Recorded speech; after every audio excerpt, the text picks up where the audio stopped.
Magandang araw po. Iboto po natin sina Lisa Masa at Sator Ocampo sa Senado. Ito po, oh. Salamat. Ay, buhay. Magbago na kaya ang buhay namin. Ilang eleksyon na ang nagdaan pero ganun pa rin. Ang hirap lalo ng buhay ngayon ah. At lalo rin humahaba ang listahan ng mga utang mo. Baka nakakalimot ka. Ang mga tumatakbong politiko, mahaba rin ang listahan ng pangako. Kasi mula lang makamasa. Pero pag nasa pwesto na, lalong nagpapayaman. Nangakong hindi magnanakaw. Pero pati boto namin, nagnanakaw. Sino nga kayang tapat at maaasahan? Tapos di ba, di computer na ang pagboto? Mahirap yata yun. Baka maraming hindi makaboto dahil dun. Naku! Huwag nating sayangin ang ating boto.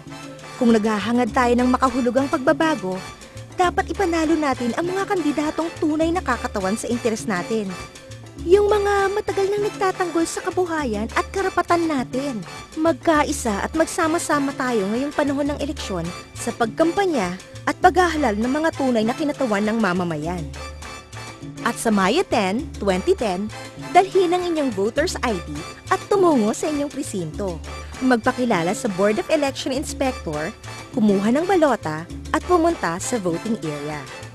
Para sa pambansang eleksyon, bumoto ng isang presidente, isang vice-presidente at hanggang 12 senador. Ating iboto sina Lisa Masa at Sator Ocampo. At isang party list. Iboto ang...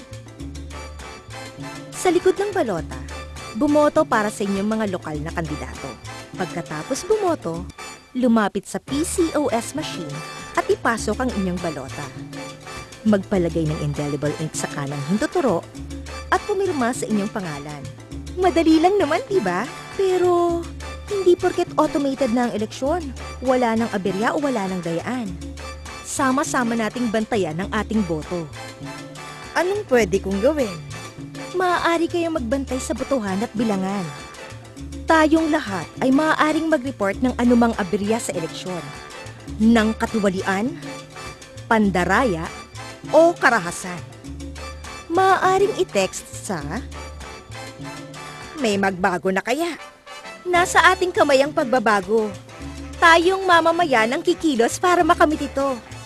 Kaya po, kahit tapos na ang eleksyon, sama-sama pa rin nating bantayan at ipaglaban ang ating interes at karapatan at labanan ng korupsyon. Isulong ang politika ng pagbabago.